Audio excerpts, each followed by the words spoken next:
Hey there, Mr. Reddit here. Welcome back to another episode of r/entitled Parent Stories. Our first story we'll be reading today. My ex, Karen, cheated on me and wanted me to pretend that I'm the father. After that, update. I told you there was one rule. And after that, if you want to see my project today, you're going to have to look in my bedroom. Not a problem. Now for every thumbs up this video gets, one Karen gets cheated on. Like anyone would even give you a chance, Reddit boy.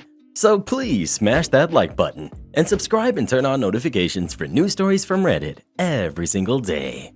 My ex, Karen, cheated on me and wants me to pretend I'm the father.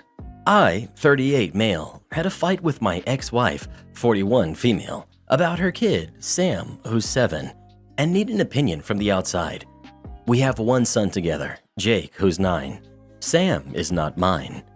Our divorce was caused by my wife's infidelity, and I told her up front as she was pregnant I will never take any responsibility for Sam, not emotionally or financially. However, I have figured my emotions out and got them in order to protect my son, Jake. That includes I accept Sam as his little half-brother and allow him on special events to visit me and Jake. Our custody agreement is clear. Every second weekend, Jake visits his mom. So my son had his birthday last month where I allowed Sam and X to visit and celebrate with us. It wasn't something big because of the lockdown, just about 15 people, Jake's friends and some family members. Sam loves to mimic Jake, and as he saw him calling me dad, he started to call me dad too.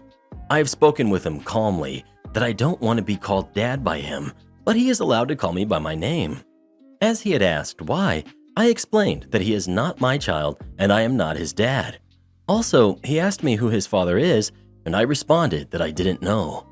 He then ran to my ex and asked who his father was. My ex sent him back to ask me. I just told him that his mom doesn't know it either, but I am not his dad, and again, he should call me by my name. However, on this day, nothing happened after my ex tried to pull this crappy move on me. I just ignored it. The problem is, Sam has told this also to his school friends, as the class have played a game where they talk about their family. I have to say that some of the kids there are pure evil. Some of Sam's classmates have started bullying him, calling him names and worse. My ex called me about it, told her that she has to fight over this with Sam's teacher and the other kids' parents, but it's not my problem. She then started to yell at me on the phone that it was my fault kids are calling him names. I respond that I noticed what she tried to pull at Jake's birthday party, and this actually wouldn't exist if she hadn't had cheated, and told her she should try to find Sam's actual father if she wants a man to take care of her son. X involved our parents in this fight. Now my mom is nagging me over this and sides with my ex. However, I was not gentle with her either when she called me. Notice, my mom wanted a daughter ever since and saw my wife as her first daughter. That's why I'm in low contact with her, because she tried to force me to forgive my ex. Here's why I might be the jerk. My son has picked up on this whole mess and is now mean to his little brother and rejects to play with him and teases him as well. I've actually made an appointment with a therapist to solve this, but I don't think I can solve it on my own. Am I the jerk here? Edit. I can't be the father of Sam, medically impossible. Also, a court-ordered paternity test confirmed that I am not the father. Update. I told you there was one rule. So, earlier today, I went to the dog park at the same time I usually do. I'm a creature of habit. I take a break from work at this time to go to the dog park for this long, grab lunch on my way home, and hope my dog got enough exercise for me to be in a phone meeting without guerrilla attention-seeking warfare on the part of my dog. He's ripped a webcam off of my desk before and completely derailed a meeting I was in for an entire hour while everyone else had a pet show and tell. There's a really large SUV with some limo-tinted windows sitting idle in the parking lot, which really isn't strange because the dog park's parking lot happens to be a very popular lunch spot with folks who work nearby. So I pitch my dog into the car. Even though he can jump up, he just doesn't want to. Get all of the dog park items put where they should go. I check my mirrors, no one's behind me, throw the car in reverse and head for home. Realize pretty quickly that the SUV following uncomfortably close behind me is the same car I noticed and dismissed in the parking lot, and get that creepy crawly, is this creepy or am I paranoid feeling? I assume it's a coincidence, so I don't wind myself into an anxiety spiral, but I continue on mission. I want lunch, and my dog will be very upset if he doesn't get his first out of the bag French fry. In between the dog park and my fast food restaurant, there's a rather steep hill with a stoplight. Relevant piece of information: I drive a manual. For those who don't know, making a manual roll forward on a steep hill from a dead-end stop isn't precisely simple, and it's very easy to roll back a foot while putting it in gear. So naturally, while I was distracted trying to figure out what the SUV was doing, I rolled 6 inches back and gave the SUV a love tap because it was that close. Yes, the cars collided. No rational being would consider this an accident worth bothering the police over. There simply wasn't enough room for my car to speed up to a point where anything more severe than a paint smudge could have happened. We were also in the middle of a very busy intersection. My plan was to get off that godforsaken hill and pull over someplace where there's more room to maneuver than a 2-lane road on a steep slope. So I roll forward and look for a spot with enough space for 2 cars to pull over. Before I make it a car length, this SUV has started to lay on their horn and flash their high beams at me repeatedly. I proceed with my plan because road safety is a thing they teach us in driver's ed. I pull in and exit my vehicle, bracing myself for whatever it is that's coming, and the SUV proceeds to sit there. No doors open, car just ominously idling. It's a tall enough SUV that I can't really see over the hood very well, and I'm not going to start something by walking around to the side of the car. A few minutes pass, and then 2 police cruisers roar up to us with sirens on and moving at an alarming pace for a run-of-the-mill, not accident. The 2 police officers block both of our cars in and exit their respective vehicles with weapons drawn. I put my hands up and start pretending I'm a statue, because what the heck is going on?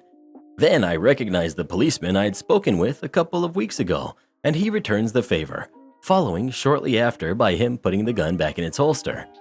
While I'm slowly unfreezing and trying to determine if I had just wet myself, he turns to the other officer and says some numbers or something, which I guess in cop speak means nobody is in actual danger here. And she puts her gun away as well. Policeman I recognize says they got a 911 call about me road raging and fleeing the scene of an accident. I said, nope, I was just leaving the dog park with my dog in the car, and the SUV, who was much too close behind me, got a love tap. SUV started beeping and flashing like a psycho once I started driving to find a safe place to pull over, and has just sat there since. Officer, with all due respect, if I was going to road rage, I probably wouldn't have done it with my dog unbuckled in the back seat. Cop I know looks at the other cop. She nods, and they proceed over to the SUV. I think in situations where violence was reported, they work in tandem rather than separately. I don't know. When the officer reaches the SUV's window, the window rolls down and his jaw drops. And then, I kid you not people, he actually face-palmed. A lady starts screeching about how I rammed her car in reverse and then tried to escape. And it takes me a moment because the last time I heard this voice, it was slurring pretty badly and she sounded sober now. But it's Karen, the same woman who drove to my house, destroyed my innocent mailbox, and yelled at me for something her ex-husband did. The officer regains his composure and asks Karen to step out of her vehicle. She says no, she doesn't have to unless she's being charged with a crime. The officer informs her that relates to this search, not exiting your vehicle, and she really needs to get out of the vehicle now. Things devolve rapidly from there.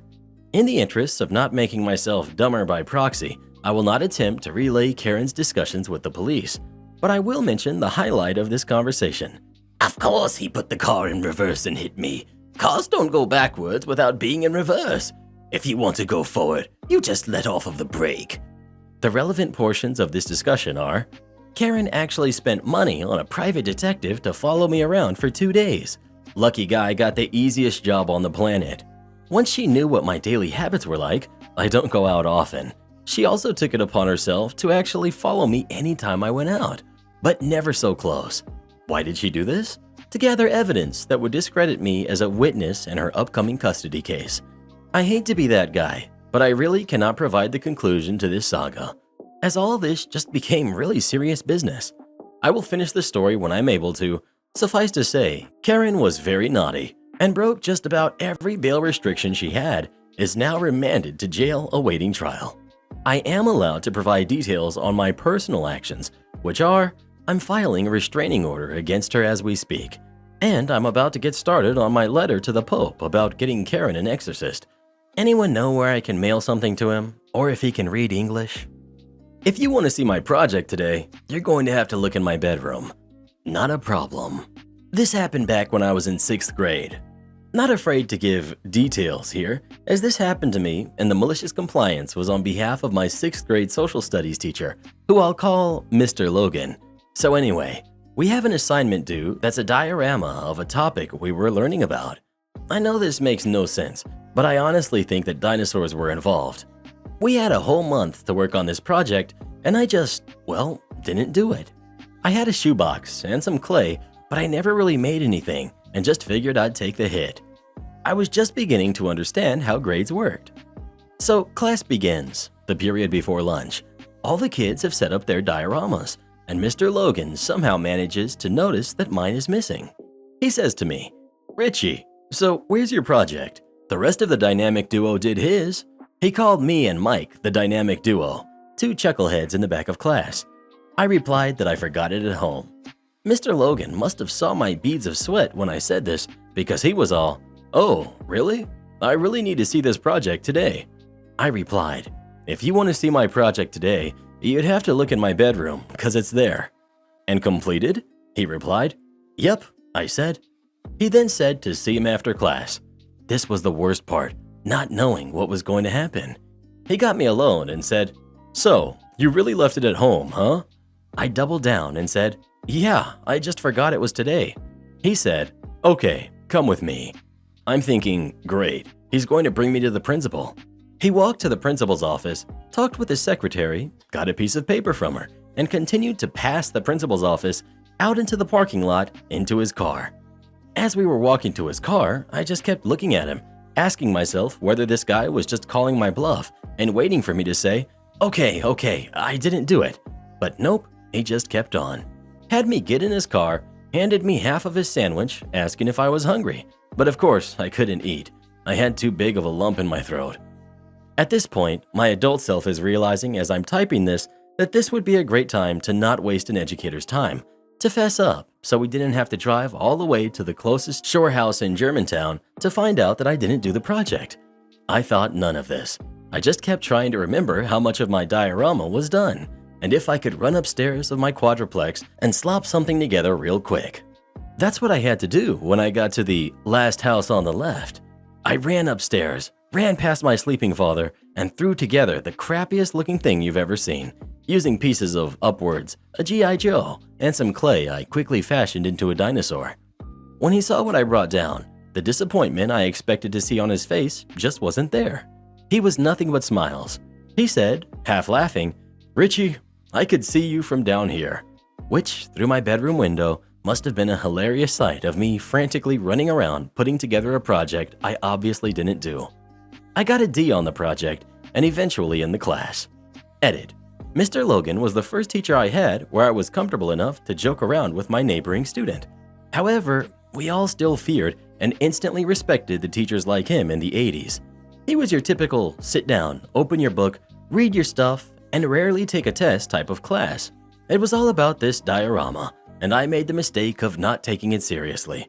Seeing him smile at the time was not as comforting as it is now thinking about it. I think he genuinely just wanted to see me squirm. Wherever Mr. Logan is now, who knows? I wish I knew his first name. Regulars complain about us having to lower capacity because the owner has cancer. Bit of back info. My parents own a small restaurant, 8 tables outside, roughly same amount inside, although I can't use 3 tables due to the 1.5 meter distancing rule. Usually, they both ran it on their own, with first me helping until I moved away for university, until my brother started helping out for pocket money. My dad cooked himself and used to work like a bee until he was diagnosed with cancer last week. Ever since then, he occasionally works for 2 hours when he feels good. Most days, he's really tired from chemo. I moved back to my hometown. Now it's the 3 of us, Mom, Bro, me, running the business. Despite its size, the restaurant is really popular, so we're booked out almost every day. However, since my dad, who can cook for 5 tables at once, stopped working, we kinda had to rearrange, meaning my mom now cooks, My brother does the main service, and I do the drinks, bills, and clean up the tables. Also to note, we get reduced opening times. My parents used to be open all day, but since my brother is still going to high school and I work until 5 p.m., we are only open from 5:30 p.m. to 21:30 and an order stop from 20:30. It's so infuriating, to be honest. People always knew we were a small business. I guess they like the small family business aesthetics. Sauce is made from scratch. So are appetizers like spring rolls, summer rolls. We also serve homemade pho and boon dishes.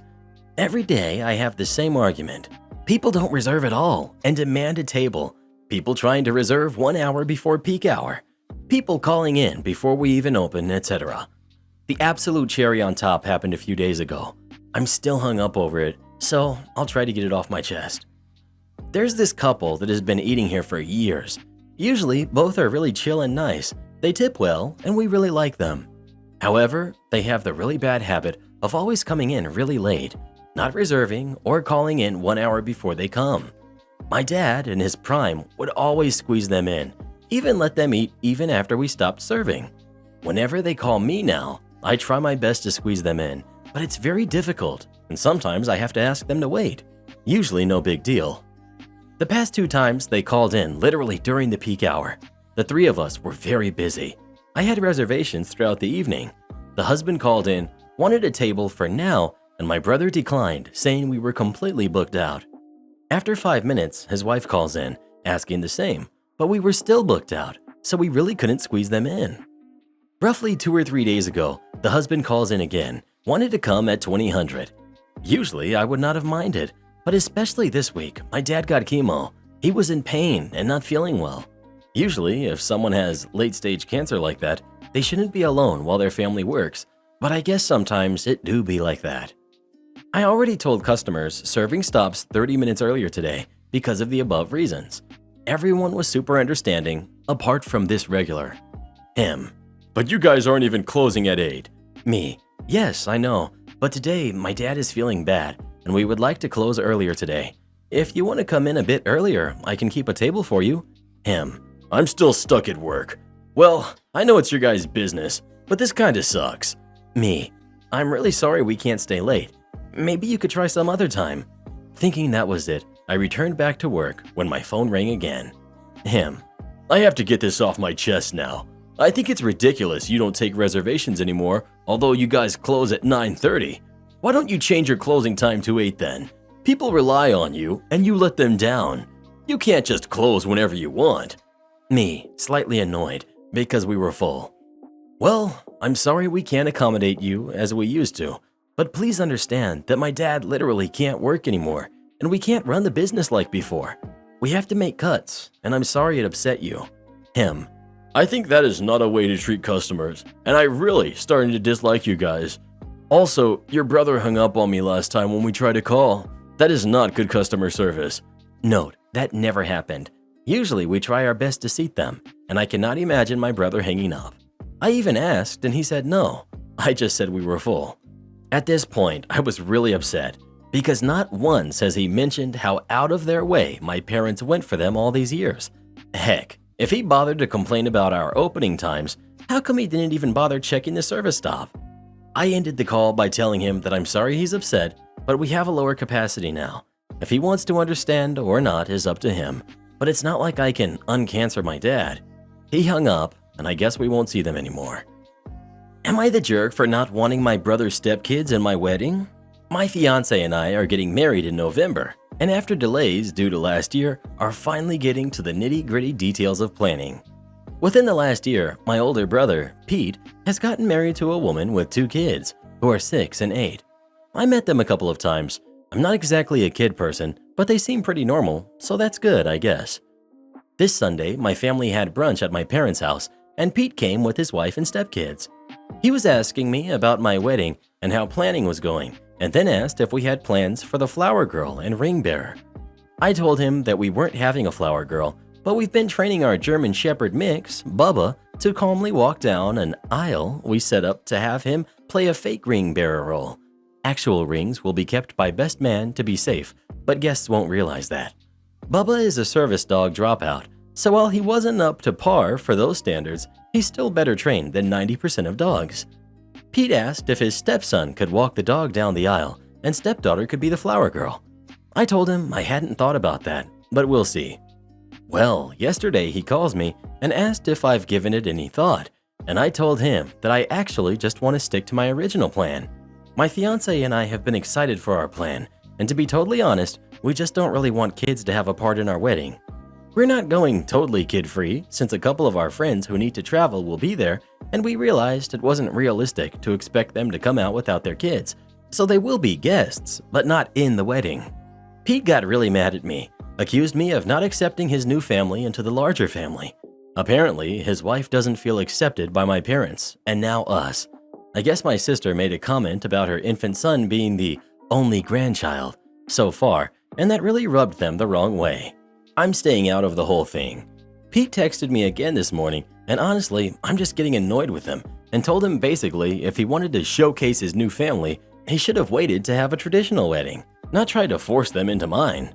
I feel like that might have been harsh now, and I'm feeling a little guilty. Edit. Forgot to mention, Pete had a small courthouse wedding in the last year, so no large wedding. My sister's comment was offhand and not meant to be a dig at my brother's wife or her kids. When she realized how it was perceived, she apologized, but everyone knew what she meant. Nobody has been mean to the kids. I'm done replying to comments now. Thank you to most of you who are reasonable, even if we didn't agree. But I want to say that everyone who suggested an alternative role for them is totally ignoring the fact that I said my fiance and I don't want kids to play a role in our wedding. We would have preferred a completely child-free wedding. We are already compromising by letting them attend as guests. Am I the jerk for buying a 2-seater car when dating a father? I've been dating Thomas for about a year. He has a 2-year-old daughter. We're at a point where he trusts me to watch his daughter for a day as a favor, but we haven't gotten to a co-parenting stage of the relationship. It started as a very casual thing and stayed that way for a while. It's only now getting more serious. I was in the market for a new car. My '98 Camry was overdue for the junkyard. I wanted a convertible, something small because I live in a cramped city that was laid out before cars were invented. Short and easy to parallel park, cheap to maintain and reliable, affordable. I told Thomas that I was shopping for a new car. I wanted something small and reliable, but I didn't say much more than that. He didn't seem that interested.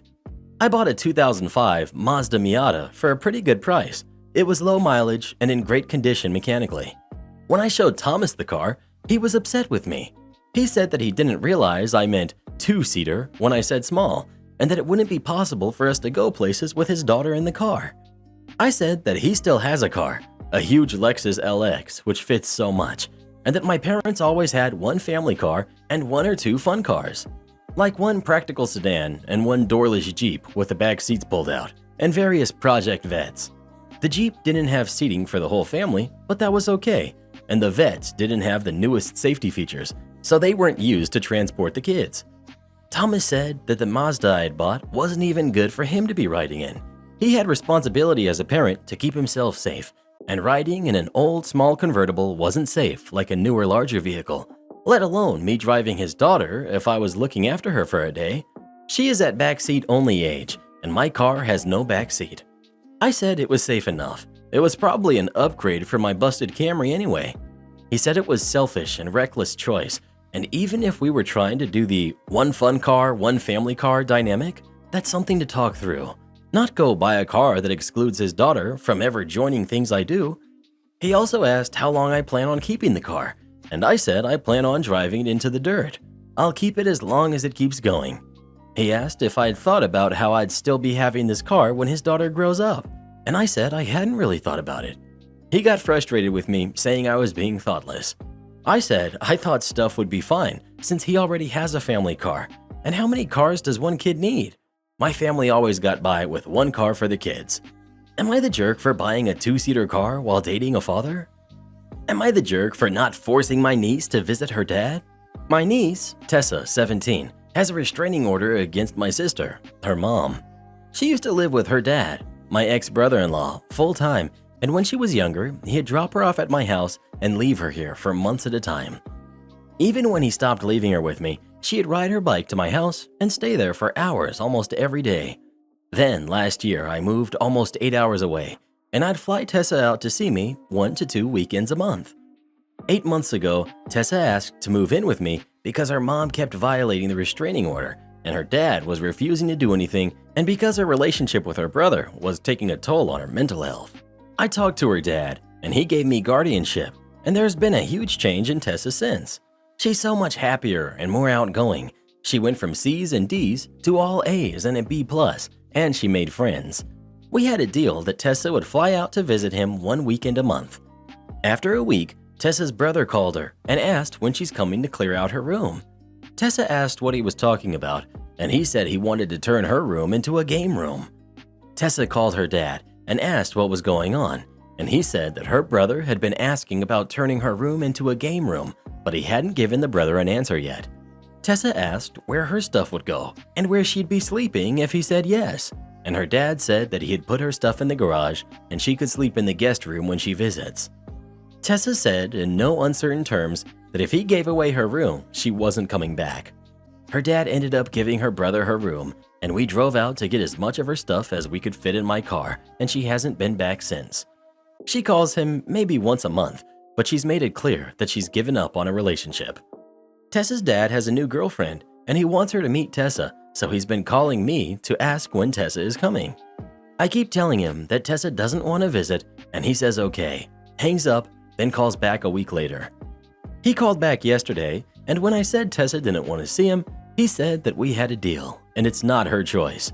I told him I wasn't going to force her to visit him, especially after he let her brother turn her room into a game room, and that he didn't care about that deal for the past 8 months. He yelled at me for turning Tessa against him and told my parents that I'm not making Tessa see him. My parents think I'm the jerk because he's still Tessa's dad, and he has a right to see her, so I wanted to know if I was the jerk. Entitled Uncle tried to give away my Xbox. Backfires.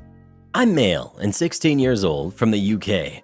This story happened 4 to 5 months ago on my 16th birthday, but I only just thought to post it. This was around the time of the Xbox Series X and PS5 hype. Anyway, to the story. It's March 25th, 2021, and it's my birthday party. Cringe, I know. I have recently received an Xbox Series X as a birthday gift. I had not long set it up when my cousin, who I'm gonna call Nice Cousin, who asked if he could have a turn after me, he's 12. I said sure, as long as you are careful. He nodded his head with an obvious grin and thanked me multiple times. After about 30 to 40 minutes, he left my room and the following conversation took place. Nice Cousin, thanks for letting me play. I loved it. Me, no problem. I'm glad you're happy. Nice Cousin, I'm gonna ask my dad if I can have one. Me, okay, make sure to ask nicely. Nice Cousin walks off to talk to Entitled Uncle, who was smiling and laughing while talking with my dad. His smile turns to a frown. How much money? I heard him say, shocked. He shook his head, then told Nice Cousin to go away.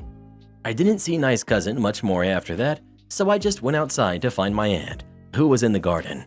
We talked for a bit, but then I heard the familiar sound of my squeaky door hinges. Someone was in my room.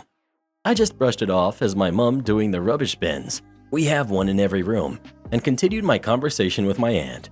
A few minutes later, I heard a car speeding off, and I saw it was my uncle's.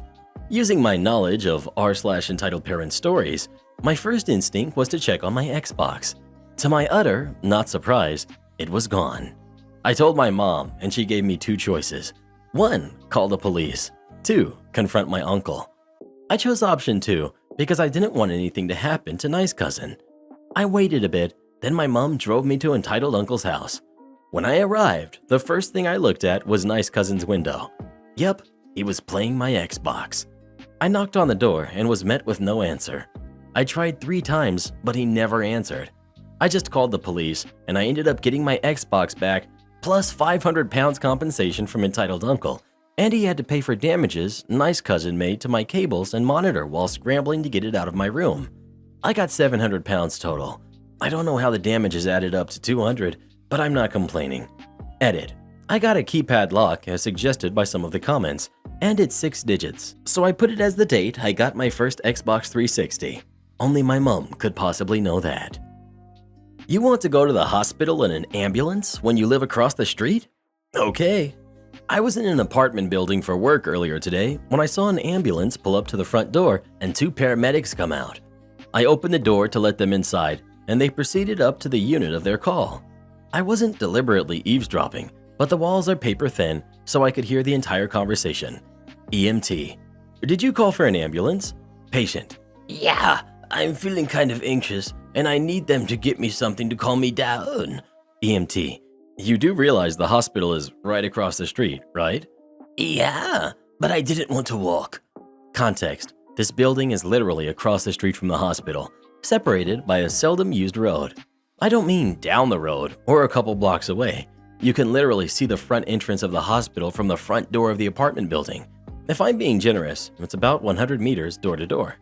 Normally, an ambulance costs money, but this individual was forthcoming enough to inform the paramedics that he was on government assistance and that the program covered ambulance costs for transport to the nearest hospital.